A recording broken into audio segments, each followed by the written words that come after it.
प्रश्नकाल के दूसरे हिस्से में अब बात चीनी राष्ट्रपति के भारत दौरे की। चीनी राष्ट्रपति के 3 दिनों की भारत यात्रा के 2 दिन करीब करीब बीत चुके हैं। इस दौरान चीनी राष्ट्रपति शी जिनपिंग भारत के सामने दोस्ती का हाथ बढ़ाते नजर आए, जबकि लद्दाख में चीनी सैनिक भारतीय सैनिकों को आंखें दिखा रहे हैं। क्या भारत और चीन के बीच लंबे वक्त से रिश्तों में बनी खाई को चीन के राष्ट्रपति जिनपिंग की ये यात्रा पाट पाएगी? इससे भी बड़ा सवाल यह है कि घुसपैठ की खबरों के बीच चीन पर भरोसा करना क्या सही है? देखिए हमारी खास रिपोर्ट।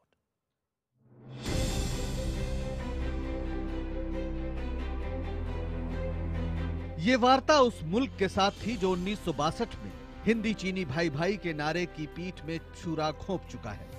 वो कड़वी यादें, वो जख्म भूलकर प्रधानमंत्री नरेंद्र मोदी और चीन के राष्ट्रपति शी जिनपिंग साथ बैठे। ये ऐतिहासिक लम्हा था। दोनों मुल्कों के बीच 1962 की जंग के बाद से ही सामान्य रिश्ते कभी नहीं रहे। कमोबेश एक ही वक्त पर साम्राज्यवादी ताकतों की गुलामी से आजादी पाने वाले ये दोनों मुल्क आखिर अपनी सरहद का विवाद कैसे सुलझाएं, कैसे एक दूसरे पर भरोसा करें, विश्वास और सौहार्द के बीच कारोबार बढ़ाएं। मोदी ने चीन से दो टूक कह दिया कि अब वक्त आ गया है जब हम सरहद की एक पक्की लकीर खींचें। लाइन ऑफ कंट्रोल यानी LAC सिर्फ काल्पनिक रेखा न रहे, ताकि हर दूसरे दिन घुसपैठ न हो। मैंने यह भी सुझाव दिया है कि सीमा पर शांति और स्थिरता के लिए LAC की क्लैरिफिकेशन बहुत बड़ा योगदान दे सकती है। यह कई सालों से रुका हुआ है और इस कार्य को दोबारा शुरू करना चाहिए। Border has yet to be demarcated. Sometimes there might be certain incidents, but the two sides are fully capable of acting promptly to effectively manage the situation through various levels of border-related mechanisms. जैसे मोदी के कड़े शब्दों में चीन के राष्ट्रपति के भारत दौरे के दौरान अरुणाचल प्रदेश में चीन की घुसपैठ से उपजी हैरत और नाराजगी का पुट था, वैसे भारत ने कई और मुद्दों पर चीन से अपना ऐतराज दर्ज करवाया। इसमें सीमा विवाद के अलावा अरुणाचल प्रदेश के नागरिकों को दिए जाने वाले चीन के नत्थी यानी स्टेपल वीजा का मुद्दा भी शामिल था। चीन चूंकि अरुणाचल के एक बड़े हिस्से पर अपना अधिकार जताता है, इसलिए उसके लोगों को नत्थी वीजा जारी करता है, जो खासा अपमानजनक है। इतना ही नहीं, मोदी ने चीन से भारत आने वाली नदियों के पानी को लेकर जारी विवाद पर भी जिनपिंग से बात की। इशारा भारत में हर साल बाढ़ से तबाही मचाने वाली ब्रह्मपुत्र नदी की ओर था। मैंने चीन की वीजा पॉलिसी और ट्रांस बॉर्डर रिवर्स पर हमारी चिंताएं प्रकट की, क्योंकि मेरा मानना है कि इस तरह के विषयों का समाधान होने पर आपसी विश्वास और संबंध एक नए स्तर पर पहुंच पाएंगे। हालांकि भारत चीन के बीच कई मुद्दों पर पहले भी सार्थक बातचीत होती रही है, सो देखना ये होगा कि इस बार सरहद विवाद को सुलझाने के लिए भारत का दबाव किस हद तक रंग लाता है। सिर्फ बातों और इरादों से आगे बढ़कर क्या वाकई LAC को खींचा जा सकेगा? Bureau report, IBN 7। और इस पूरे मुद्दे पर चर्चा के भाग लेने के लिए हमारे साथ खास मेहमान जुड़ रहे हैं। स्टूडियो में मेरे साथ मौजूद हैं विदेश मंत्रालय में सचिव रहे विवेक काटजू साहब, साथ ही दिल्ली से हमारे साथ बीजेपी नेता चंदन मित्रा और कांग्रेस नेता मीम अफजल साहब भी जुड़ रहे हैं। विवेक काटजू साहब, पहला सवाल मेरा आपसे। मैं राष्ट्रपति जिनपिंग की बात करूं, उन्होंने साफ ये कहा कि दोनों देश जो हैं एक दूसरे की चिंताओं का ध्यान रखेंगे और सीमा की घटनाओं का रिश्तों पर असर नहीं पड़ने देंगे। सवाल सबसे बड़ा यही है कि क्या चीन पर भरोसा किया जा सकता है? देखिए, अंतर्राष्ट्रीय संबंधों में तो किसी देश पर भरोसा नहीं किया जा सकता है। हमारे जो सामरिक हित हैं, हमारी जो सुरक्षा है, उसकी देखभाल हमें खुद करनी पड़ती है। हमेशा सतर्क रहने की ज़रूरत रहती है और यही चीन के साथ है, यही हर देश के साथ है। लेकिन चीन के साथ बॉर्डर के विवाद के अलावा और भी मुद्दे हैं जिससे हमें चिंता है। कुछ मुद्दों को तो प्रधानमंत्री मोदी जी ने गिनाया था, लेकिन उसके साथ साथ चीन का संबंध जो पाकिस्तान के साथ है वो भी एक चिंता का विषय है। चीन की गतिविधियां जो पाकिस्तान ऑक्युपाइड कश्मीर में है, उस पर भी चिंता हमें है। तो इस सब को देखते हुए ये उम्मीद लगानी कि जो आज पहल हुई है और जो मुझे लगता है मोदी जी ने अच्छी तरह की है, वो एक बिल्कुल हमारे जो दो रिश्ते हैं देशों के, उसको परिवर्तित कर देगी यकायक, ये उम्मीद लगाना मुझे लगता है गलत है। एक कदम हमने अपनी तरफ से आगे बढ़ाया है। चीन के राष्ट्रपति ने भी कहा है कि हाँ, इन मामलों को हम देखेंगे, लेकिन अगर पहले का रवैया उन्होंने चीन ने अपनाया तो मुझे ये नहीं लगता है कि बहुत जल्दी से वो या बॉर्डर के विवाद को वो खत्म करने की कोशिश करेंगे, क्योंकि ऐसी बातें तो वो पहले भी कर चुके हैं, या पाकिस्तान के साथ अपने रिश्ते को किसी तरह वो डाइल्यूट करेंगे। मीम अफजल साहब, आपसे मैं जानना चाहूंगा, वास्तविक नियंत्रण रेखा और वीजा नीति का मुद्दा प्रधानमंत्री ने जोर शोर से उठाया और उन्होंने साफ दो टूक शब्दों में कहा कि जो लाइन ऑफ एक्चुअल कंट्रोल है उसके बारे में क्लैरिफिकेशन होनी चाहिए। आपको लगता है कि जिस तरीके से जोर से आवाज उठानी चाहिए थी प्रधानमंत्री मोदी ने वो किया? देखिए, भारत की ये डिमांड बहुत पहले से है कि एलएसी को एलओसी में डेवलप करना चाहिए। ये बात बिल्कुल सही है और मोदी जी ने उठाई, और मैं समझता हूं उन्होंने अंदर बातचीत में भी इस बात को उठाया है। उसको नकारना गलती होगी, लेकिन दूसरी बातों का भी ध्यान रखना जरूरी है। ये शायद तारीख में, कम से कम भारत की तारीख में नहीं, पूरे दुनिया की तारीख में पहला मौका है जब एक देश के हेड ऑफ द स्टेट दूसरे स्टेट में जा रहे हैं और एक हाई लेवल विजिट हो रहा है। एग्जैक्टली उसी मौके पर 3 दिन पहले उनकी फौज हमारे इलाके में घुसती है, हमारे 100 फौजियों को घेर लेती है और अभी तक घेरा हुआ है। जब तक मैं आपसे बात कर रहा हूं उस वक्त तक यही इत्तला है कि अभी तक घेरा हुआ है, और हमारे खिलाफ मुजाहरा भी कर रही है और तमाम तर जो कहना चाहिए कि बैनुल अक़वामी कवानीन है उसको तोड़ने का काम कर रही है। उसके बावजूद हम बातचीत कर रहे हैं। मैं एक सवाल ये पूछा, मैं नहीं कह रहा हूं कि बातचीत नहीं होनी चाहिए थी, लेकिन इस पर बहुत ज्यादा सख्ती की बात होनी चाहिए थी और कम से कम चीन को एक जेस्चर शो करना चाहिए था कि हमारे प्रेसिडेंट उस देश के अंदर हैं, हमारे सिपाहियों को वहां से वापस आ जाना चाहिए। नंबर क्या वो जेस्चर हमने नहीं शो किया? चंदन मित्रा साहब, जो सवाल मीम अफजल साहब उठा रहे हैं, मैं आऊंगा आपके पास मीम अफजल साहब, मैं आऊंगा। जी कह दीजिए अपनी बात। चलिए। नहीं, मैं ये कह रहा हूं कि एक तरफ तो यह है जो चीन ने एक जेस्चर शो करना चाहिए था वो नहीं किया। हमने बड़ेपन का मुजाहरा किया, जितना जबरदस्त उनका इस्तकबाल गुजरात के अंदर किया गया, उसके बाद आज दिल्ली के अंदर उसमें कमी साफ नजर आ रही थी। जब 1.25 घंटे आज लेट हुआ सारा, और काटजू साहब जानते हैं, मैं भी जानता हूं कि जब डिप्लोमेटिक बातचीत में हेड ऑफ द स्टेट्स के दरमियान बातचीत हो और इतनी लंबी चल जाए और उसके बाद सारी प्रेस कॉन्फ्रेंस 1.25 घंटे लेट हो और निकलने के बाद ये पता लगे कि हमें 20 एग्रीमेंट साइन करने थे, हम 12 कर सके। इसके अलावा हमको ये पता लगे कि निवेश हो रहा है, उनका खुद कॉन्सुलेट ने ये कहा, कॉन्सुल जनरल ने ये इंटरव्यू दिया कि हम $100 बिलियन का निवेश कर रहे हैं, वो घट करके $20 बिलियन पर आ जाता है।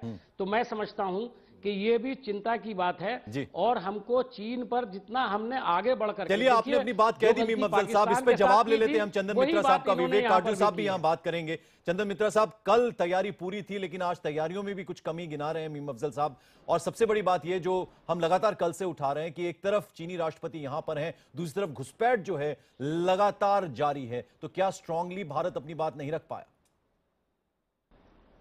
देखिए, ऐसा है, घुसपैठ का जहां तक मामला है, मैं समझता हूं जो बात मोदी जी ने आज प्रेस कॉन्फ्रेंस में उठाई कि एलएसी को डिमार्केट करना बहुत जरूरी है, इसका प्रयास कई सालों से चल रहा है। और अटल बिहारी वाजपेयी जब चीन में गए थे 2003 में, तभी ये तय हुआ था कि 2 विशेष प्रतिनिधि की नियुक्ति होगी और वो पूरे सीमा का वो जांच पड़ताल करके एक एलएसी को पक्का बनाएंगे।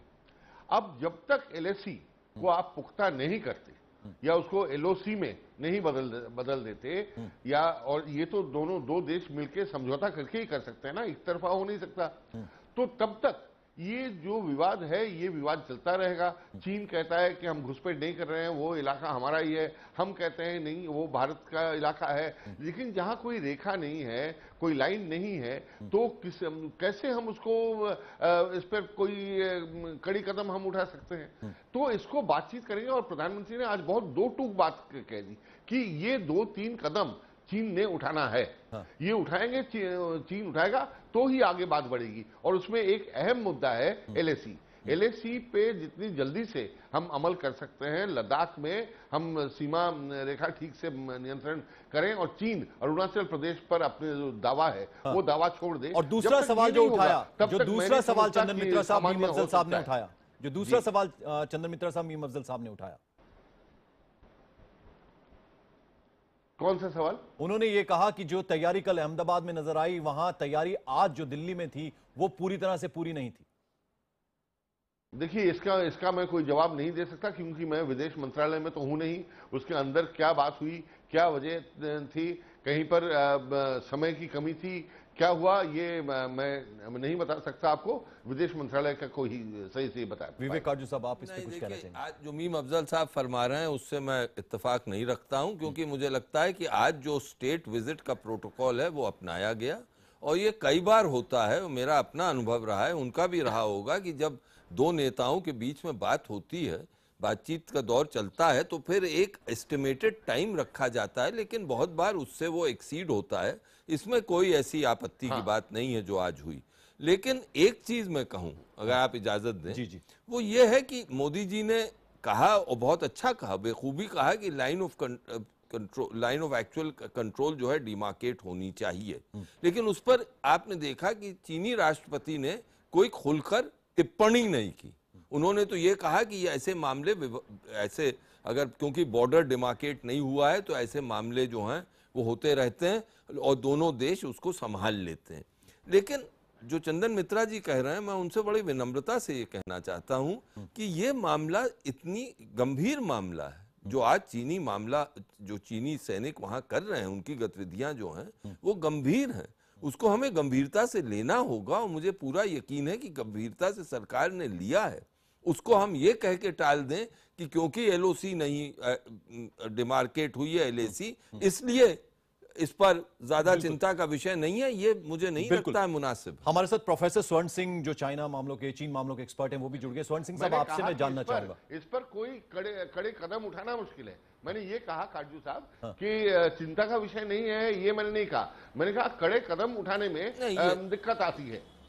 एक सेकंड, नहीं ये मैं मानता हूं, मैं ये थोड़ी सजेस्ट कर रहा हूं कि वहां पे गोलाबारी हो, लेकिन गंभीरता से लेना इसको जरूर है। चलिए स्वर्ण सिंह साहब, आपसे मैं जानना चाहूंगा, चंद्र मित्रा साहब एक मिनट में आपके पास आऊंगा। स्वर्ण सिंह साहब, आपसे मैं जानना चाहूंगा, आज जो शिखर बैठक हुई, 12 समझौते हुए, क्या आपको लगता है कि इसकी हाईलाइट जो है वो आप क्या मानेंगे इस पूरी बैठक की जो आज हुई दिल्ली में?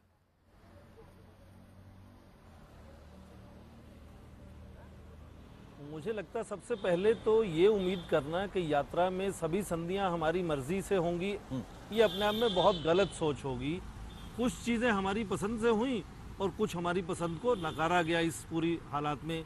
सबसे बड़ा मुद्दा जो बहुत दिनों से बातचीत चल रही है, वहाँ से ऑफिशियल स्टेटमेंट आती है, उनके जो बॉम्बे में कॉन्सुलेट जनरल हैं वो कहते हैं कि जापान से 3 गुना और $100 बिलियन निवेश होगा, वो केवल $20 बिलियन हुआ। और उसके दूसरी तरफ देखें तो उन्होंने 2 चीज़ें बहुत अच्छी की। एक के नाथुला के पास के जरिए हमें कैलाश मानसरोवर जाने का रास्ता खोल दिया। तिब्बत के लिए वो बहुत सेंसिटिव हैं, पर उन्होंने ये रास्ता खोला। और दूसरा अच्छा बात यह हुआ कि उन्होंने कहा कि भारत को शंघाई कोऑपरेशन ऑर्गेनाइजेशन में फुल मेंबरशिप देने के लिए चीन तैयार है। और हमारी तरफ से देखें तो प्रधानमंत्री ने शायद पहली बार, ये चीज़ें सब क्लोज डोर मीटिंग्स में हमेशा होती हैं, जो उलझे हुए मामले हैं उन पर बातचीत होती है, पर पहली बार प्रेस में उन्होंने आकर खुलेआम कहा कि जो उलझने हैं हमारे रिश्तों में, वो चाहे सीमा को लेकर हों या वीज़ा को लेकर हों, वो उन्होंने अपनी चिंता चाइनीज़ प्रेसिडेंट के सामने रखी। हालांकि चाइनीज़ प्रेसिडेंट की जो भाषा थी उसमें कोई बदलाव नहीं आया, पिछले 15 साल से वही भाषा चली आ रही है। केवल उन्होंने अपने आफ्टरनून के भाषण में ये कहा कि भारत को शायद ज़्यादा अच्छा रोल यूनाइटेड नेशंस में मिलना चाहिए और उसमें जोड़ दिया सिक्योरिटी काउंसिल का नाम। ये थोड़ा सा बदलाव। तो कुछ अच्छे काम हुए, कुछ अच्छे नहीं हुए हमारी मर्जी से। तो ये तो बहुत ही एक्सपेक्टेड लाइंस हैं कि कुछ एक्सपेक्टेशंस हमारी इसमें पूरी हुई और कुछ पूरी नहीं हुई। और उन पे बातचीत आगे चलेगी। जो ऐतराज मुझे यहाँ लगता है पर overall जता रहे यात्रा स्वयं का सिंह बात जो सब असर जो है भी बात कह रहे हैं यहाँ विवेक काटजू साहब की 20 मिलियन डॉलर का ही 20 अरब डॉलर का ही निवेश का भरोसा दिला पाए, 100 मिलियन डॉलर की बात हो रही थी, तो ये कुछ कमियां भी रह गई। देखिए, काउंसिल जनरल के जो स्टेटमेंट्स होती हैं उसको ज्यादा गंभीरता से नहीं लेना चाहिए। मालूम नहीं क्यों हमारा प्रेस उसको ले लेता है और उसको बढ़ा चढ़ा के कहता है। काउंसिल जनरल लफाजी में कह जाते हैं, लेकिन उनके राजदूत ने तो यहाँ ऐसी टिप्पणी नहीं की थी और ना ही बीजिंग से हुई थी, तो इस पर मैं ज्यादा महत्व नहीं देता हूँ। और जिस तरह से यहां पर मीम अफजल साहब जो चीनी राष्ट्रपति, उन्होंने कहा कि जल्द से जल्द सीमा विवाद जो है उसको सुलझाने का इरादा रखता है, कितना सीरियस आपको लगता है यहां पर चीन है? देखिए, मैं एक बात कहूं, सबसे पहले तो मैं ये तवज्जो दिलाऊंगा आप सबकी कि हमारा दो रिश्ते हैं चीन के साथ। दोनों जो रिश्ते बड़े गहरे हैं। एक तो कॉन्फ्लिक्ट हमारा रिश्ता है जिसमें हमारा कॉन्फ्लिक्ट है, विवाद है, और दूसरा है कारोबार। तो मैं ये देख रहा हूं कि मोदी सरकार चाहे जापान जाए चाहे चीन जाए, कारोबार पर उसकी बहुत ज्यादा तवज्जो है। कॉन्फ्लिक्ट के ऊपर शायद उतनी तवज्जो नहीं दी गई। दूसरी बात, जो एग्रीमेंट हुए हैं, ये एग्रीमेंट ऐसा नहीं है कि चंद दिनों के अंदर हो गए हैं। यहाँ पर हमारे विवेक काटजू साहब शायद इसको मेरी बात को सेकंड करेंगे कि इसकी तैयारी काफी पहले से चल रही होती है और ये सब चीजें पाइपलाइन में होती हैं। कौन कौन से एग्रीमेंट हो सकते हैं, जब हेड ऑफ द स्टेट आएंगे तो क्या क्या होता है। तो मैं ये कहूंगा कि जो कुछ हुआ, जो आज एग्रीमेंट हुए, उसका यकीनन स्वागत है और होना चाहिए। 20 बिलियन डॉलर आया वो भी, लेकिन हमें एक बात ध्यान में रखनी चाहिए कि हर साल हम 31.4 बिलियन डॉलर का ट्रेड डेफिसिट उठाते हैं चाइना के साथ। जाहिर है हमने अपने रिश्ते बनाए हैं पिछले काफी अरसे के अंदर, उसमें हम कारोबारी सतह पर चाइना से बहुत पीछे रहे हैं। तो हम 5 साल के अंदर 150 बिलियन डॉलर का डेफिसिट में हैं और 20 बिलियन डॉलर का हम निवेश लेकर के आ रहे हैं। तो ऐसी कोई बहुत ज्यादा ताली बजाने वाली बात नहीं है। मैं और जी चंदन मित्रा साहब, कारोबार पर ज्यादा तवज्जो है और कॉन्फ्लिक्ट पे तवज्जो नहीं है, ये कहना मीम अफजल साहब का, कितना इत्तेफाक रखते हैं आप? जी, अब ठीक है, समय समय की बात होती है। एक समय कॉन्फ्लिक्ट अहम पोजीशन में था, लेकिन एक बात का मैं आपके ध्यान दिलाना चाहूंगा कि पश्चिम में आजकल स्ट्रेटेजिक अफेयर्स में लोग एक शब्द का प्रयोग कर रहे हैं। वो शब्द है कोऑपरेशन। कोऑपरेशन क्या है? Competition plus cooperation. अब मुझे लगता है एशिया के दो प्रमुख देश होने के नाते और ये आज जो आर्थिक शक्ति बन गए हैं, चीन हमसे आगे है लेकिन हम उतने पीछे भी नहीं हैं। चीन और भारत दो आर्थिक शक्ति हैं जापान के साथ एशिया के, और हम कॉम्पिटिटर भी हैं, प्रतिस्पर्धा में भी हम दौड़ में हैं एक तरफ। उसके साथ साथ हम कोऑपरेशन भी करते हैं, सहयोग भी करना पड़ेगा हमको आर्थिक क्षेत्र में, तकनीकी क्षेत्र में। चीन की कुछ कमियां हैं, आईटी के मामले में चीन बहुत आगे नहीं है, हम चीन से बहुत आगे हैं।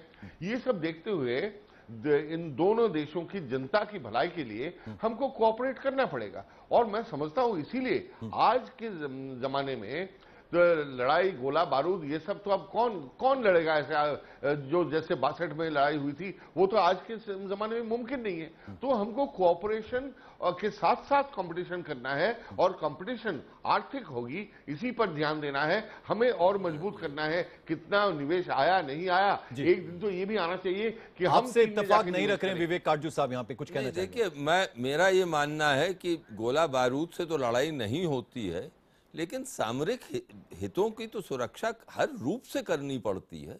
अगर यही माना जाए कि भाई गोला बारूद से लड़ाई नहीं होती तो फौज की क्या जरूरत है, हमें न्यूक्लियर वेपन्स की क्या जरूरत है, तो मैं बड़ी विनम्रता से चंदन जी से कहना चाहता हूं कि मैं ये मानता हूं उनकी बात कि कंपटीशन भी है और उसके साथ साथ कोऑपरेशन भी है, और ये दोनों चीजों साथ साथ हमें करनी है।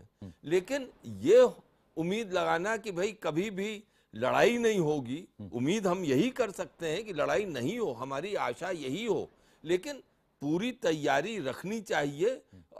We must hope for the best, ऐसे अंग्रेजी में कहावत है, and keep a powder dry. जी मीम अफजल साहब, पार्टी और दल से ऊपर उठकर अगर हम एक देश के नागरिक होने के नाते सोचें तो क्या इस शिखर बैठक से हासिल हुआ? हमें चीनी राष्ट्रपति यहाँ आए और आज ये शिखर बैठक हुई। देखिए, तवक्कात बहुत ज़्यादा थी। उन तवक्कात के मुताबिक हम पूरे नहीं उतरे, और जो मैंने बात शुरू में कही कि ये एक तारीख में लिखा जाने वाला वाक़या होगा कि हेड ऑफ द स्टेट किसी दूसरी कंट्री के अंदर विजिट कर रहे हों और उनकी अपनी सेना जो उसी देश के अंदर घुस करके दूसरे देश के सिपाहियों को घेर करके खड़ी हो, और हमारे दोनों प्रधानमंत्री यानी दोनों हेड ऑफ द स्टेट्स बैठ करके सिग्नेचर कर रहे हों, बातचीत कर रहे हों। मैं समझता हूं कि विवेक काटजू साहब भी इस बात को जानते हैं कि डिप्लोमेसी में इसको टैकल करने के कुछ तरीके होते हैं, शायद उनको अपना लिया जाता तो शायद ये बात ना होती। दूसरी एक अहम बात मैं ये कहना चाहता हूं कि आप इसको जरा सा उलट दें। हमारा रवैया पाकिस्तान के सिलसिले में जो है, जिसका सवाल अभी विवेक काटजू साहब ने शुरू में उठाया और मैं भी उसको उठाऊंगा कि उसके सिलसिले में जो एक हमारी तवक्के थी कि हम आतंकवाद पर कोई बड़ा मजबूत किस्म का रेजोल्यूशन ज्वाइंट स्टेटमेंट आएगा, वो नहीं आया। और ये भी हैरत की बात है कि ज्वाइंट स्टेटमेंट नहीं आया और दोनों ने अलग अलग बयान दिए। इसके भी एक डिप्लोमेसी में अलग मायने होते हैं, उसकी तफसील में मैं शायद इसलिए नहीं जाऊंगा, आपके पास वक्त नहीं है। लेकिन एक बात और सुन लें, और ये मेरा सवाल है कि अगर यही सिलसिला होता और पाकिस्तान के प्रधानमंत्री हमारे यहाँ होते और पाकिस्तान कहीं सियाचिन पर या कारगिल पर इसी तरह से घुस करके हमारे फौजियों को लेकर के बैठ गया होता, तो आज हम क्या इसी तरह की गुफ्तगू कर रहे होते जैसे हम कर रहे हैं इस वक्त? चलिए 30 सेकंड विवेक अफजल साहब, आपसे बड़ी इज्जत के साथ कहना चाहता हूं कि चीन हमारे खिलाफ आतंकवाद नहीं करता है। चीन ने मुंबई जैसा कोई वाकया नहीं किया है, तो चीन और पाकिस्तान की तुलना नहीं करी है। हाँ, ये जरूर है कि चीन और पाकिस्तान के संबंध जो हैं उससे हमें फिक्र है और चीन पाकिस्तान का इस्तेमाल करता है, लेकिन पाकिस्तान को इस तरह आप एक किस्म से कंफर्ट दे रहे हैं, ये गलत है। चलिए विवेक काटजू साहब, आप चर्चा में शामिल हुए। मीम अफजल साहब, वक्त की कमी है हमारे पास, बहुत बहुत शुक्रिया आप चर्चा में हमारे साथ शामिल हुए। मैं जोड़ना चाहूंगा, मैं कंफर्ट नहीं दे रहा हूं। जिहादी आतंकवाद से आज चीन भी जूझ रहा है और इस मामले में भारत और चीन को आगे चल के कोऑपरेशन करना पड़ेगा। चलिए चंद्र मित्रा साहब, बहुत बहुत शुक्रिया आपका। प्रोफेसर स्वर्ण सिंह, आप हमारे साथ चर्चा में जुड़े। आप सभी मेहमानों का बहुत बहुत शुक्रिया। यहां हम ले रहे हैं एक छोटा सा